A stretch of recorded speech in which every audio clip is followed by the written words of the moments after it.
Assalamualaikum warahmatullahi wabarakatuh. Halo teman-teman, kembali lagi dengan aku ya.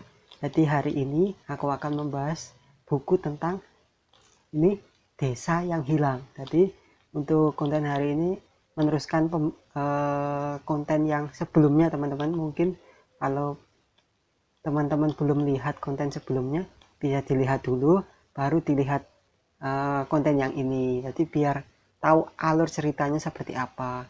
Jadi untuk konten hari ini mungkin uh, lebih santai aja ya teman-teman, meneruskan yang kemarin. Jadi kan yang kemarin di pembahasan akhir itu 4 orang ini, yaitu Riko, terus Wisnu, Danu, dan Rio. Keempat orang ini datang ke rumah ketua adat. Terus sama ketua adat mereka itu kayak diwanti-wanti, dinasehati nanti kalau uh, mengerjakan tugas di desa di desa ini itu jangan melanggar peraturan adat yang ada di daerah itu. Pelanggarannya apa kemarin? Ada 3 kan ya kemarin ya. Yang satu, tidak boleh uh, melewati batas hutan sebelah utara. Terus yang kedua, tidak boleh ke hutan memakai baju warna kuning atau pakaian kuning. Terus yang ketiga, jadi di penginapan mereka kan ada satu kamar, di depan pintu itu ada tulisan dilarang masuk. Nah, mereka itu tidak boleh melanggar 3 hal tersebut di kampung itu selama mereka mengerjakan tugas dari fakultas. Ya itu kan cerita yang kemarin ya, yang terakhir-akhir. Jadi untuk hari ini melanjutkan yang kemarin, singkat cerita bahwa setelah selesai berbincang-bincang dengan ketua adat di situ, mereka pulang. Nah, singkat cerita sampai malam mereka bersanda gurau. Terus pada waktu malam sampai jam 9 sampai jam 10 malam akhirnya mereka itu tidur teman-teman, karena keasikan ngobrol dan capek mengerjakan tugas dari fakultas. Akhirnya mereka tidur di kamarnya masing-masing. Wisnu itu tidurnya Wisnu itu tidurnya sama Danu, dan Riko ini tidurnya sama Rio. Nah jam 10 mereka sudah tidur. Tapi si Rio ini teman-teman, si Rio ini tuh ya nggak bisa tidur pada jam 10 malam itu. Terus dia itu mendengarkan ada wanita yang menangis teman-teman di dapur belakang. Nah tepatnya itu ya di ruangan kosong itu teman-teman, yang tidak boleh dibuka itu. Nah karena Rio ini ketakutan, dia itu berusaha membangunkan si Riko. Sebenarnya si Riko ini nggak mau bangun karena dia itu sudah benar-benar sudah benar-benar kayak ngantuk gitu. Walaupun dia itu uh, mau bangun pun sebenarnya nggak mau, tapi karena sama Rio ini dipaksa untuk bangun, akhirnya ya sudah, si si Riko ini bangun, bilang bahwa ada suara wanita menangis. Nah karena Riko sama Rio ini penasaran, akhirnya mereka pun berjalan pelan-pelan mendekati pintu itu. Jalan-jalan mendekati pintu itu, terus suaranya itu semakin jelas teman-teman, semakin jelas. Terus tiba-tiba teman yang berbeda kamar, yaitu Wisnu dan Danu itu mendengar mendengar kegiatan mereka, karena mereka ya agak rame, dan akhirnya mereka juga terbangun dan mengikuti apa yang dilakukan oleh Riko dan Rio tersebut. Jadi keempat orang itu juga mendengarkan suara yang aneh dari pintu belakang di ruangan kosong itu. Akhirnya mereka semakin mendekati, suara semakin jelas, suaranya yaitu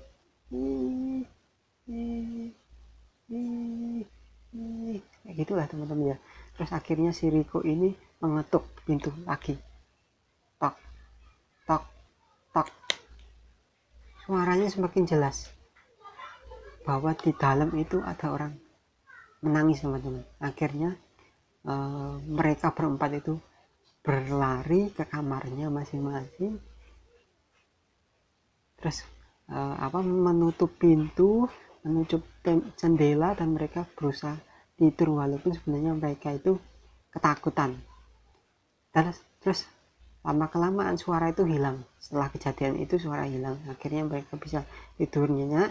Dan pagi harinya pun mereka mempersiapkan peralatan-peralatan mereka untuk pergi ke hutan, sambil setelah mereka selesai mempersiapkan peralatan mereka, terus pakaian mereka juga sudah dipersiapkan untuk mengerjakan tugas di hutan nanti untuk meneliti batuan yang ada di desa itu, yaitu tepatnya di hutan yang sebenarnya terlarang sih, tapi mereka harus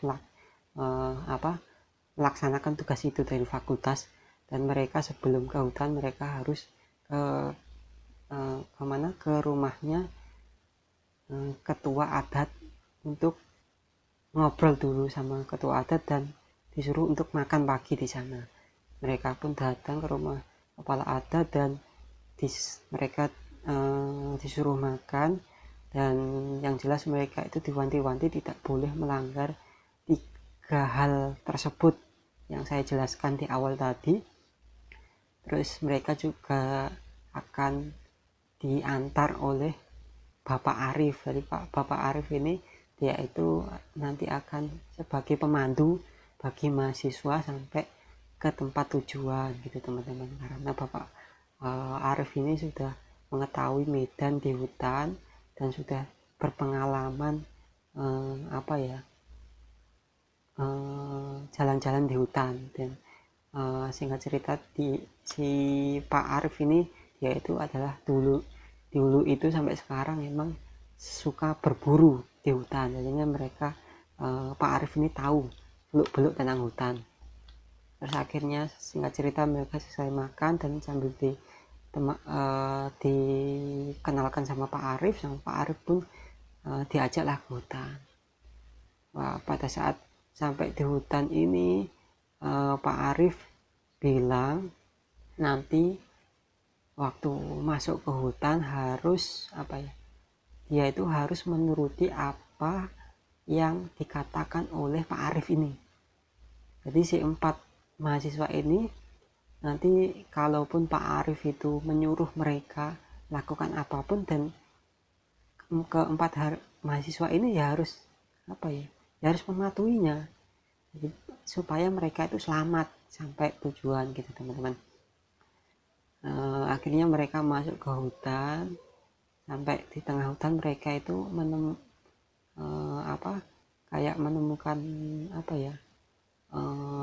itu teman-teman, pohon yang besar gitu teman-teman. Pohon yang besar, tapi tetap dari Pak Arifin melanjutkan perjalanan. Tiba-tiba Pak Arif ini menyuruh mahasiswa. Pak Arif bilang, anak-anak sekarang semuanya diam dan jangan ada yang berkata satu kata pun. Terus Rio ini agak bandel teman-teman, dia itu bertanya, kenapa Pak kita nggak boleh bergerak dan tidak boleh berkata apapun? Kenapa? Turuti aja apa kata saya, seperti yang saya bilang di awal tadi. Jadi semua yang saya bilang itu turuti saja. Terus akhirnya mereka menuruti sampai 5 menit teman-teman. Sampai 5 menit mereka diam. 5 menit akhirnya si Pak Arif ini memperbolehkan mereka teman-teman ini bergerak dan boleh berbicara lagi. Dan si Riko pun bertanya sambil ketakutan, Pak, saya mau tanya tadi, kenapa ya kok kita itu dilarang untuk bergerak dan berbicara? Apakah ada hantu?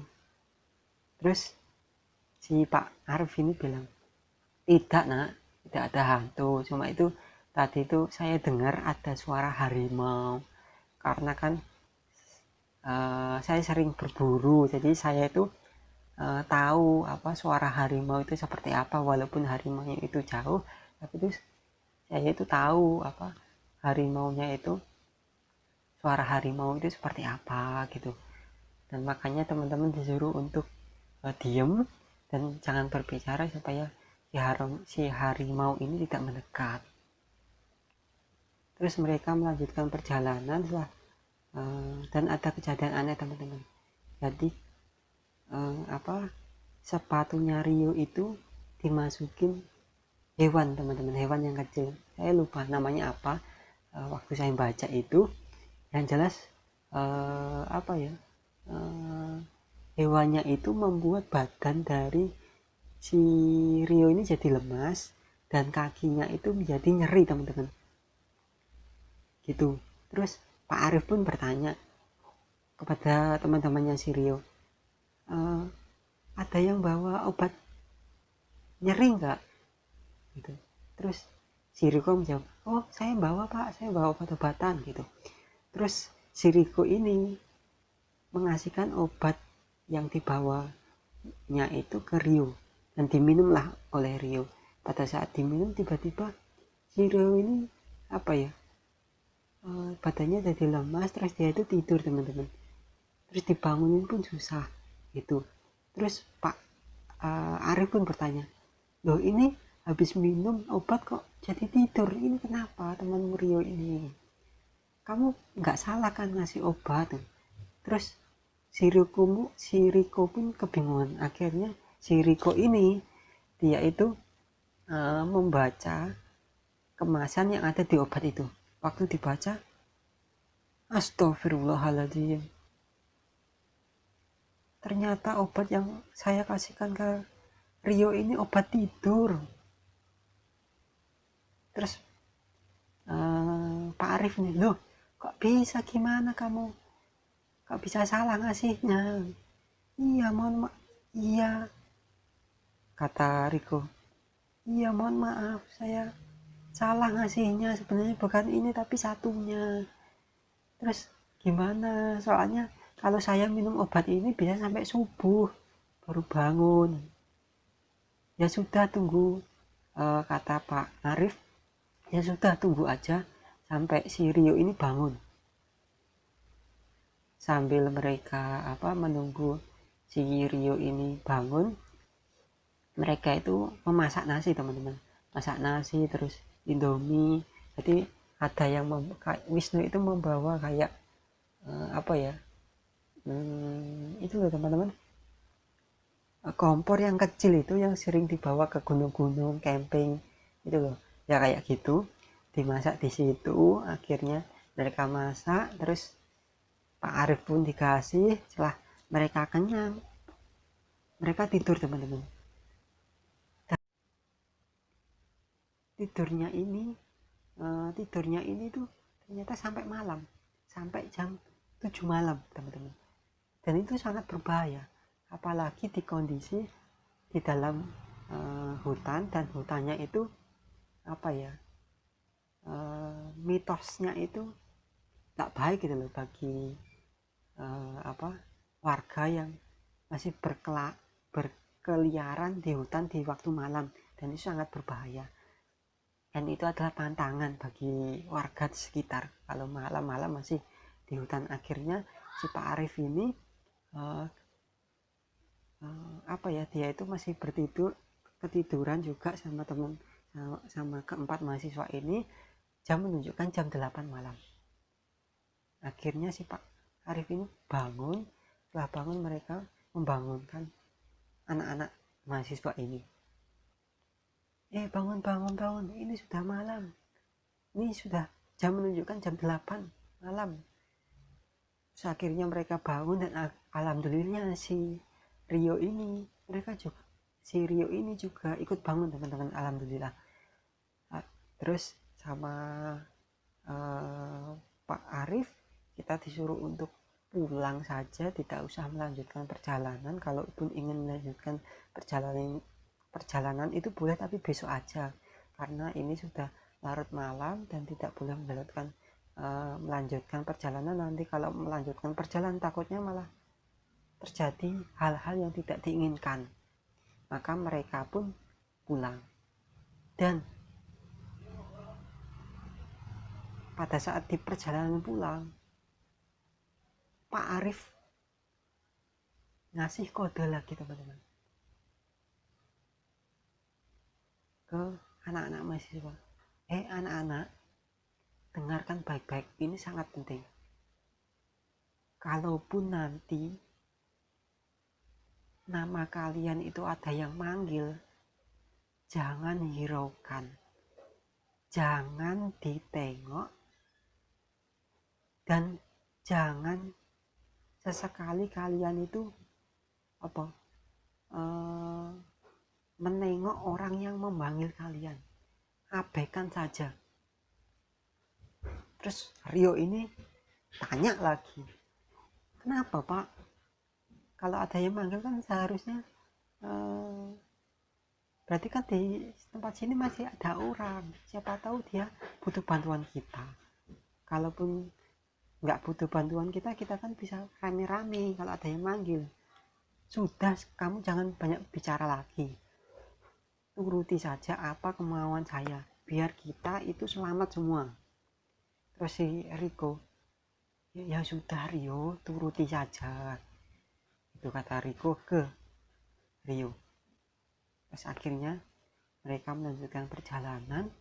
Pada saat mereka berjalan, jadi posisi Pak Arif ini jadi waktu itu senternya itu cuma 2, teman-teman. Jadi yang satu dipegang oleh Pak Arif, yang satu dipegang oleh Riko. Jadi Pak Arif ini jalannya yang paling depan karena dia yang tahu jalan, dan Riko ini dia jalannya yang paling belakang, teman-teman, karena teman-teman yang lainnya tuh nggak ada yang berani. Tapi karena Riko ini terpaksa, ya sudahlah, Riko ini yang paling belakang. Terus mereka berjalan gitu sambil si Rio ini bercanda sama Wisnu. Setelah bercanda, tiba-tiba si Rio ini terdiam, dan dia itu sering menengok kemana-mana gitu, teman-teman. Soalnya kan Rio ini itu tepat di belakangnya si Riko. Jadi Riko ini yang menyenteri, dan di depannya Riko ini ada Rio. Nah, waktu disenter gitu, si Rio ini sering sering tengok-tengok gitu loh, teman-teman.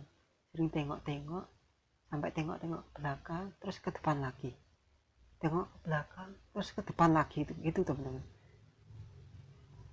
Terus tiba-tiba si Rio ini tiba-tiba dia itu lari padahal kakinya kan tadi habis sakit, terus jalan pun agak kesusahan, tapi itu dia lari sekencang-kencang dia, seperti kakinya itu nggak kenapa-napa, kayak nggak sakit gitu kakinya itu. Dia itu lari. Terus si Riko ini yang melihat itu langsung berteriak, Pak Arif, minta tolong, ini Riko ini kenapa kok lari. Akhirnya si Pak Arif ini dia berusaha mengejar Rio. Dia tuh mengejar Rio terus sampai sekencang-kencangnya, dan akhirnya si Rio ini bisa ditangkap oleh Pak Arif. Nah, waktu ditangkap oleh Pak Arif ini, tiba-tiba si Rio ini kayak orang linglung gitu, teman-teman. Dia tuh diam, ditanya sama temennya diam terus, gak jawab, kayak kerasukan, tapi itu dia tuh diem gitu. Dan akhirnya si Pak Arif ini bilang, ini ya kayaknya tadi itu dipanggil sama ada yang manggil dia, tapi itu dia itu mengikuti menoleh ke arah si manggil, padahal tadi sudah saya wanti-wanti kalaupun ada yang manggil, kali kamu itu menoleh gitu loh. Tapi si si Rio ini tetap menoleh. Nah, terjadilah seperti ini kan. Itu terus lanjut cerita bahwa eh, akhirnya mereka jalan sampai ketemu pohon yang besar tadi. Terus mereka bilang semua, terus Pak Arif bilang kayaknya ini benar lagi sudah sampai ke pemukiman penduduk anak-anak. Terus si Wisnu bilang alhamdulillah, dan juga bilang alhamdulillah. Ya udah ayo cepat, Pak Arif, semoga si Rio ini bisa segera diatasi gitu. Terus akhirnya mereka cepat-cepat ke keluar dari hutan itu. Dan singkat cerita mereka sudah sudah keluar dari hutan dan sampailah mereka itu ke rumah Bapak Adat.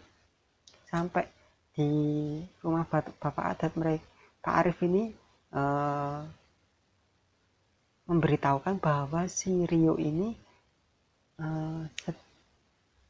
tadi itu sempat hampir saja hilang gitu, sampai kelakuannya kayak gitu, kayak orang linglung gitu. Akhirnya si ketua adat itu memanggil Ustadz Ilham, teman-teman. Jadi Ustadz Ilham itu dia itu dulunya itu mondok, dan setiap ada kejadian yang kesurupan dialah yang bisa menyembuhkan warga tersebut, teman-teman. Akhirnya si ketua adat memanggil si si ketua si Ustadz Ilham. Dan akhirnya Ustadz Ilham ini datang ke rumah ke ketua adat ini. Dan ketua adat itu minta penjelasan apa yang terjadi sesungguhnya sama Rio. Terus Pak Arif pun menceritakan bahwa Pak Arif ini dia itu adalah pendamping dari para mahasiswa, adik-adik mahasiswa ini. Dia ditugaskan untuk mengantarkan para mahasiswa ke tempat tujuan, tempat mereka akan melakukan penelitian. Terus waktu di tengah perjalanan si si Rio ini kakinya itu tersengat oleh hewan. Terus karena temannya itu salah ngasih obat tidur, akhirnya mereka itu si Rio ini ketiduran. Karena sambil menunggu si Rio ini tidur dan dibangunin susah gitu, terus akhirnya si teman-temannya itu masak. Nah, pada saat kita sudah kencang semua, kita itu tidur. Nah, setelah tidur itu ternyata kita itu tidurnya terlalu lama, sampai larut malam, sampai jam 8 malam. Terus saya pun kaget waktu bangun itu. Nah, ternyata waktu pun sudah malam, terus langit juga sudah malam semua. Akhirnya saya membangunkan teman-teman, dan saya ajaklah teman-teman untuk pulang, gak usah melanjutkan perjalanan. Kalaupun melanjutkan perjalanan itu bahaya, apalagi itu hutan larangan gitu. Terus waktu kita perjalanan pulang, saya itu sudah ngasih tahu kalaupun nanti ada yang manggil, jangan menoleh dan jangan jangan manut omongannya si yang manggil itu. Tapi si Rio ini, dia itu kayaknya ada yang manggil nama dia, tapi si Rio ini dia itu malah menoleh ke arah orang yang memanggil itu, dan jadilah seperti ini Rio-nya gitu. Terus pas Pak Ustadz Ilham tadi paham cerita dari Pak Arif, akhirnya Ustadz Ilham pun menyuruh si Rio ini untuk duduk di depannya. Lah duduk di depannya, akhirnya disembuhkanlah si Rio ini. Terus si Rio pun sadar, lah disembuhkan itu. Terus si Rio pun bertanya-tanya, loh teman-teman, kenapa kok pada mandang aku? Kalian kagum ya saya sama kegantenganku ini yang kayak orang Korea gitu. Terus si Riko bilang, dasar kamu ya, kamu tadi ya itu hampir hilang tahu. Terus Ya kalau kamu tetap berwatak kayak gini, ya mending Pak Ustadz kembalikan aja si Rio ini kayak yang tadi, mending diem daripada ini kelakuannya. Aduh, gak jelas kayak gini, gak apa-apa, nggak ada hujan, nggak ada bantai, tiba-tiba dia bilang ganteng. Siapa yang bilang ganteng? Dia sendiri kali yang ganteng. Tuh teman-teman. Nah akhirnya uh, mereka dinasehati, kalau uh, si Rio pun juga dinasehati, kalaupun besok itu mau menjalankan tugas ke hutan sambil melihat bebatuan yang ada di hutan, meneliti batuan yang ada di hutan, sama Pak Arif ini harus mengikuti apa yang diomongkan, apa yang disuruh oleh Bapak Arif, karena Bapak Arif ini sudah berpengalaman. Dan Pak Ustadz juga bilang kalau mereka harus sering-sering menjalankan sholat 5 waktu. Jadi sholat 5 waktunya jangan sampai bolong, karena keempat orang ini sholatnya pun sering bolong-bolong teman-teman. Makanya si Pak Ustadz ini itu bilang kalau kalian ingin dijauhkan dari siksa neraka, terus dijauhkan dari setan-setan itu, maka sering-seringlah sholat, sering-seringlah beribadah, supaya setan itu waktu mendekati kalian takut gitu. Nah mungkin itu cerita hari ini. Sebenarnya ceritanya itu masih panjang sekali teman-teman. Nanti besoknya lagi mereka menjalankan tugas bersama Pak Arif. Nah itu mungkin lebih detailnya teman-teman baca di link yang sudah saya berikan di deskripsi sebelum konten ini teman-teman. Ya, lihat di situ, klik di situ, kalian baca lengkap. Nanti kalian akan terbawa oleh cerita si pembaca yang karya dari Rizky Rico ini teman-teman. Jadi yang awalnya itu ceritanya mereka itu bercanda-canda, terus akhirnya lama-lama serius jadi serem gitu teman-teman. Ya itulah cerita dari si buku yang berjudul Desa yang Hilang karya Rizky Rico. Mungkin itu teman-teman dari saya ya. Terima kasih sudah mendengarkan cerita saya dari semua buku-buku. Nanti mungkin untuk konten selanjutnya saya juga akan memberikan konten-konten yang lebih serem daripada ini teman-teman ya. Kayaknya teman-teman ini suka yang serem-serem, soalnya kemarin yang saya kasih tentang motivasi, terus saya kasih tentang kisah-kisah itu yang nonton sedikit, tapi sedangkan saya ngasih konten tentang misteri yang nonton banyak sekali. Yang kayaknya untuk selanjutnya saya harus ngasih konten ke teman-teman, konten-konten yang serem-serem deh kayaknya. Soalnya teman-teman kayaknya suka yang serem-serem tentang yang misteri-misteri seperti ini. Ya sudah gitu aja, terima kasih. Jangan lupa subscribe, terus klik loncengnya supaya teman-teman itu selalu tahu pemberian konten terbaru dari saya. Terus jangan lupa like dan komen sebanyak-banyaknya. Sudah, terima kasih. Assalamualaikum warahmatullahi wabarakatuh.